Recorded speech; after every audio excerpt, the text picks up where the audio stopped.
በቅዳሜኛ የመዝናኛ ፕሮግራማችን ላይ ደግሞ አንድ ጨዋታ እናደርጋለን።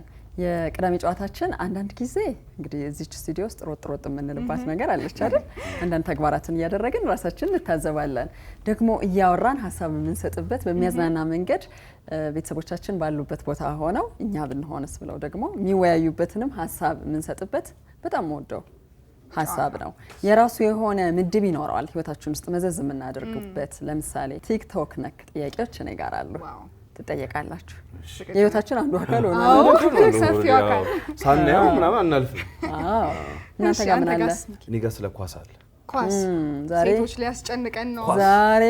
ታዲያስ እኔ ጋር ደግሞ ወንዶችና ሴቶች እሺ በጣም አሪፍ። እኔ ነው ጀምረው ታዲያ ጀምረው። የኳስ ቀን ነው ቀኑ። የኳስ ቀን ነው። እኔ ልጀምረው እንደሚመልስ ሰው ኮራ ብለን ከማን ልጀምር? ከቲጂ ብትጀምር ደስ ይለኛል። በእግር ኳስ ጨዋታ በጣም የሚያስፈራው ነገር ወይ ጉድ! አንድ እሺ ፔናልቲ፣ 2 ቫር 3 ቀንደኛ ኳስ ተመልካች ሚስት ቀንደኛ ኳስ ተመልካች ሚስት። ይሄ መሰለኝ ቫር ልላልኩና ሶስተኛውን እኮ ስላልሰማው ነው። ቀንደኛ የሚለው ስላለበት እንዴ ታዲያ በምን የምታየው ኳስ ማለት ነው? አይ ቴክኖሎጂ ወሬ ውጪ ልንሆን አንችልም እንዴ። አንዳንድ መረጃዎች አሉ፣ የሚዲያ መረጃዎች አሉ። ቲጂ ጋር ብዙ መረጃ አለ። ለምን መሰለ ቴክኖሎጂው ከመጣ በኋላ አንዱ ሜዳ ላይ የተቀየሩት ነገሮች ውስጥ ተብሎ እኮ ብዙ ንግግርም ያለው ነው።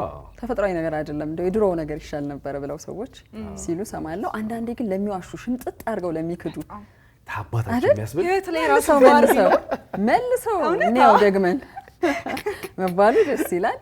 እሱን ልል ነበር። ቀንደኛዋ ሚስት ታስፈራኛለች። ለምን? ተመልካች ችግር የለውም። እሱ ምንድን መሆን አለበት ማለት ነው? እሷ ቀንደኛ የሌለው መሆን አለበት ማለት ነው ባሏ። እና ደግሞ የተለያየ ቲም ደግሞ ቢደግፉ እሱ ሌላ ነው የሚሆነው። ጓደኝነት ላይ እንኳን ያስፈራል እኮ የተለያየ ሆነው ተከባብረው የሚኖሩት ናቸው የሚገርሙኝ።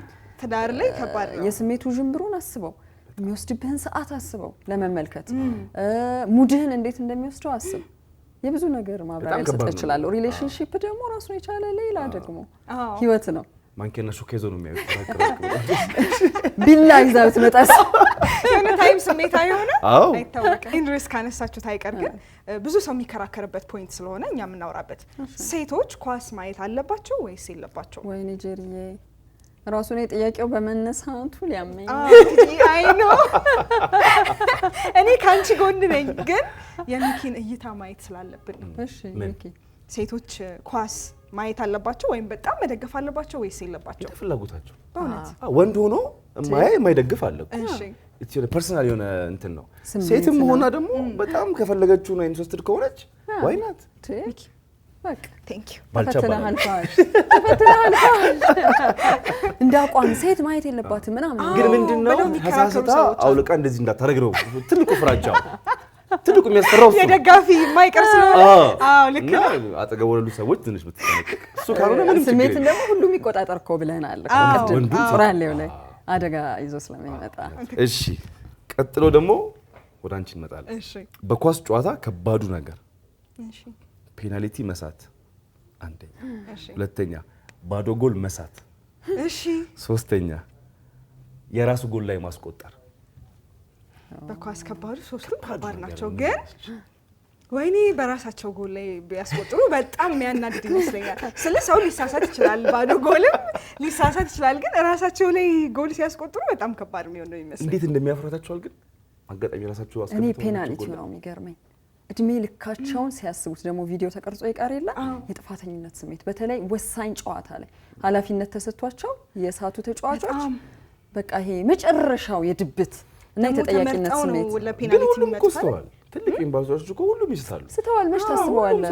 ራስ ነው እኮ የምታስበው። ራሳቸውም ላይ አስበው ታያስገቡም ለመመለስ ነው። ተመልካች ደግሞ እንዲሁም ያማሃል እንዲሁም ያማሃል እንኳን የመጨረሻውን እድል እነሱ ያሳዝኑኛል። በእውነት ከባድ ይመስለኛል ስሜት። እሱ ራሱ የሚገርም የሀገር ደግሞ ሲሆን ይሄ የብዙ ሰው ስሜት ያለበት ነው፣ ፍላጎት ያለበት ነውና ሁሉም እንዲህ ብለው ራሱ እሱ መሰለኝ እኮ እንዲስቱ የሚያደርጋቸው ትላልቅ ተጫዋቾች ጫና አለው። በጣም ብዙ ጫና ሰው አለው። ሁሉ ስቴዲየም ያለው ሰው በፊት በነበሩ ጨዋታዎች የተባለው ይሄ ጡዘቱ የመጨረሻው ስሜት ላይ እንደሆነና በፔናልቲ ሳተ ተብሎ ጉዳት የደረሰበት ተጫዋች ሰምቻለሁ። የት ሀገር እንደሆነ እርግጠኛ አይደለሁም። በቲፎዞዎች ማለት ነው። ኦኬ አሁን ደግሞ የጋራ እናድርገው። የጋራ አንድ ላይ እንጠይቃችሁ። እሺ ባል ኳስ ጨዋታ ቤት ውስጥ ሲያይ ሚስቶች ምን ሊያደርጉ ይችላሉ? አሁንም እዛው ቪዲዮ ጋር ልሂድማ። ያየሁት በጣም የገረመኝ ቪዲዮ ነው። አቤት ወንዶች ግን ምቾታችሁን ስትወዱ። እንደውም ያየኋቸው አስተያየቶች ናቸው የገረሙኝ። ለሚቀጥለውም ቀብድ እያስያዝክ ነው አይነት ብለውታል። ይሄ ባለፈው ጨዋታ እቤት ሲያይ ባልየው እሷ ምን አደረገች? ጠዋት ተነስታ ኬክ ጋገረች። ዝም ብላችሁ አስቡት ኬክ የሚወስደውን ፕሮሰስ። ቡና ቆንጆ፣ ቤቱ ቫይቡ የሚያምር፣ ከዛ ጥሬ ስጋ ከአዋዜ ጋር መጣለት። እግሩ ታጠበ፣ ቁምጣውንና ቲሸርቱን አድርጎ ሪላክስ አደረገ። እንዴ ሄዶ ይዘው ስለዚህ ቤቷ ለመያዝ ነው የምታደርገው። ዋው እጣኑ ምኑ በቃ ይሄ ሚስቴ ዛሬ ኳስ ቤት እያየው ስላለው ከጥባት ጀምሮ ያጨናነቀችኝ ነው ምቾት አይነት ነገር ነው። ለመያዝ እኮ ነው ሚስቶቻቸውን ሚን ባሎቻቸውን። ግን ወንድ ልጅ እንደዛ ግን የሚፈልግ ይመስላችኋል? ሆዳችሁ እናንተ ውጪ ማይፈልግ ሰው ታቦት ሆድ እኮ ግን ኳስ ሲታይ አይ ቲንክ እንትን ይፈልጋል። ድጋፍ፣ ሞራሉ፣ ይሄ ጋዘሪንጉ ምናምን ይፈልጋል። ኳስ ቤት ማየት ማለት በጣም እንትን ነው። ዋናው ድባቡ ነው እንጂ ድከም ማለት ነው። አሁን ያቺ ልጅ ደከመች። አይ እንደዚህ የሚያዩ አሉ። አትረብሹብን። የሚያዩ አሉ። እንደዛ ቢሆን ይሻላል። ጥሬውን በልቶ ቡናውን ጠጥቶ ምናምን ደናደሪ ብሎ ኳስ መጣ። ኳስ ላይ እቺ መጣ ነው የሚሻለው አይደል? ቤታችሁ እዩ አይሆንም እንጂ ግን ጥያቄ ግን መልሱልኝ። ምን ነበር በእናትህ ቤት ውስጥ ልታረግ የምችለው? ያው ቡና ታፈላለች። እሱ እኮ ለማንሳት ነው። ድክም ነው የምትለው። በነገር ላይ ፈንድሻ ታፈነዳለች። ማሊያ ለብሳ አብራው ትቀመጣለች። ፍራሽ ያወርዳሉ። ያየሁት የማይቻለው በቃ የምቾት ለመፍጠር ማለት ነው። ቅድም ያልኩ ምግብ ብሽ ነው። አንዴ ጁስ ይመጣልስ፣ አንዴ ቢራ ወተትስ ድንገት ከተሸነፉ ታፈላለች አይደል? ታዘጋጃለች። እኔ የሚያሳዝነኝ ሚኪ ይሄን ሁሉ ጥረት አድርጋ እሱ ቡድን ከተሸነፈ አንጉል እያደረጋት ነው የሚያደርገው። ሀገር ነው። እኔ አንድ አጎት አለኝና ልክ የተሸነፈ ታይም የሱ ክለብ በኔክስት ዴይ ስራ አይገባም፣ ስልክ አያነሳም፣ ምንም አያደርግም። በጣም ከባድ ነውና ታሳዝናለች እቺ ሴት። ድንገት ከተሸነፈ የሱ ክለብ በቃ ቡና ማፍላት ግን በቃ በደንብ የሁሉም ሴት መገለጫ መሰለኝ። 2-3 ዙር ባይሆን ልታፈላ ትችላለች በአንድ ጨዋታ ከመድረሙ የተነሳ 5-6 ይሄዳል። እሺ ስለ ኳስ ያህል ካልን ደግሞ ወንዶችና ሴቶች። እሺ ወንዶችና የጾታ ጥያቄ ነው የምጠይቀው። እሺ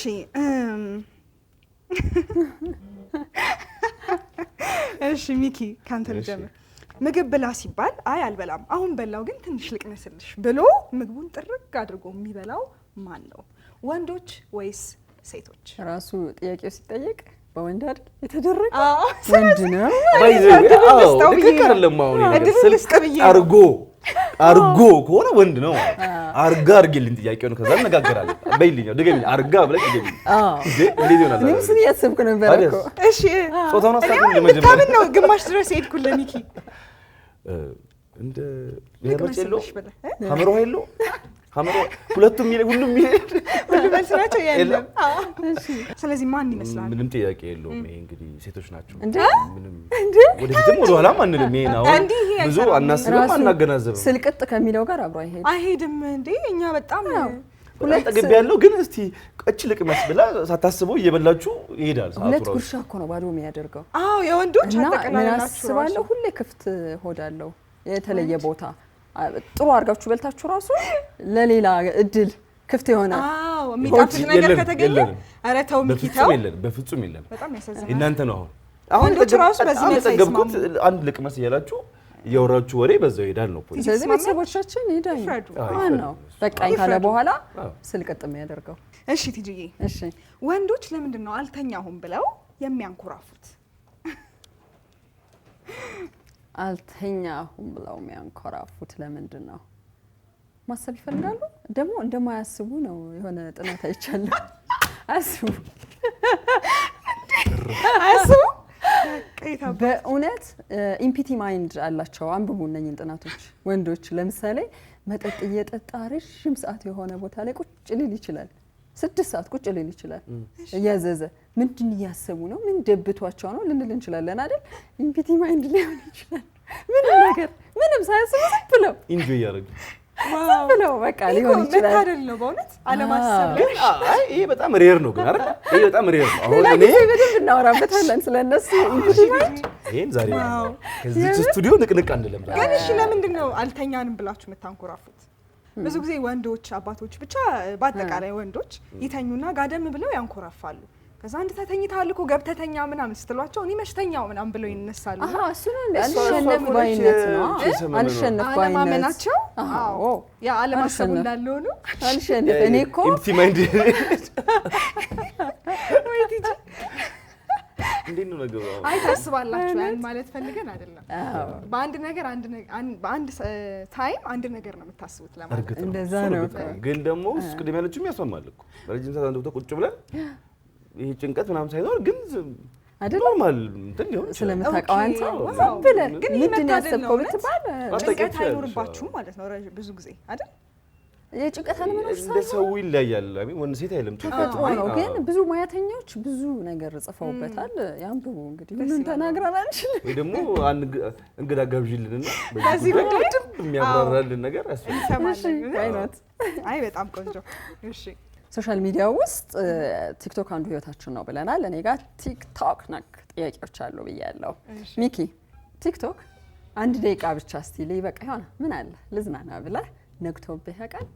እውነት ውሸት? ውሸት ነግቶብኝ አያውቅም። ግን ክሎዝ ቱ ዛት በጣም ረጅም ሰዓት ግን አሳልፌ ያውቃል። 1 ደቂቃ በጣም ረጅም ሰዓት አሳልፌ ያውቃል። ግን አለካ ሊነጋ ይችላል። አለካ አሁን 4 ሰዓት ላይ ረፋድ ላይ ልጆችን ምናምን ወደ ትምህርት ቤት የላኩ ሴቶች ቲክቶክ ብለው ጀምረው ሩብ ጉዳይ ለሰጠኝ ልጆቹ መጡ። እንደዛ ይቻላል። ፋክት ልክ ነው። አዎ ብዙ ሰው አስበው አንቺ መገጥምሻል? አይነጋብኝም ግን ያው የተወሰነ ሰዓት ብለህ መያዝ አይደለ ዋናው ሀሳብ ቲክቶክ እና ብዙ ሰዓት የግዴታ እኮ ወፎች ጭጭጭጭ ማለታቸው አይደለም። ህይወት ውስጥ ብዙ ሰዓት ከሄደ ነግቶባል። አይ እኔ ብርሃን ካላየው አልነጋም። ራሴን ነው የማሳምነው። ለማንኛውም የተግባባን ይመስለኛል ጄሪ። እሺ ይሄ እንኳን ላንቺ ቆይ ያሹ ስልክ ሶሻል ሚዲያ አፕሊኬሽን የማይቀበል ቢሆን ምን ይፈጠራል? ከባድ ነው። እኔ አሁን ለራሴ ቻሌንጆች ሰጥቼ አውቃለሁ። ለተወሰነ ጊዜ ቲክቶክ አልጠቀምም ምናምን ብዬ። ሌሎቹ ግን ፕላትፎርሞች ቲክቶክም ይሰራበታል። ግን ሌሎቹ እነ ኢንስታግራም እና ቴሌግራም እና ሊንክዲን ለስራ ስለምጠቀምባቸው በስራ ሰበብ ነው የምታመሽባቸው? አይደለም እንትን ብዙ ጊዜ እኮ ቲክቶክ ነው የሚያስመሽን ከሌላው ፕላትፎርም አይደል? ለስራ እኮ እያለ ነው ሰው። ቲክቶክም ስራ ነው ለስራ ነው ስራ ነው። ግን ያን ያህል ፕሮብለም ይኖርበታል ብዬ አላስብም። ግን ጊዜው አሁን የሶሻል ሚዲያ ነው። ብዙ ነገሮቻችን በሱ ስለሆነ የሚደረጉት አፕሊኬሽን መቀበል የማይችል ስልክ ይወረወራል። ግን ከቲጂ አክሽን ተነግቼ ነው ጨዋታችን ሀሳቦችን ያነሳንበት ዘና ብለን እይታችንን ያጋራንበት ነበረ። እናንተ ምን ትላላችሁ? ባነሳናቸው ጉዳዮች ላይ ጻፍ አድርጉልን፣ ሀሳባችሁን አጋሩልን። መልካም ቅዳሜ።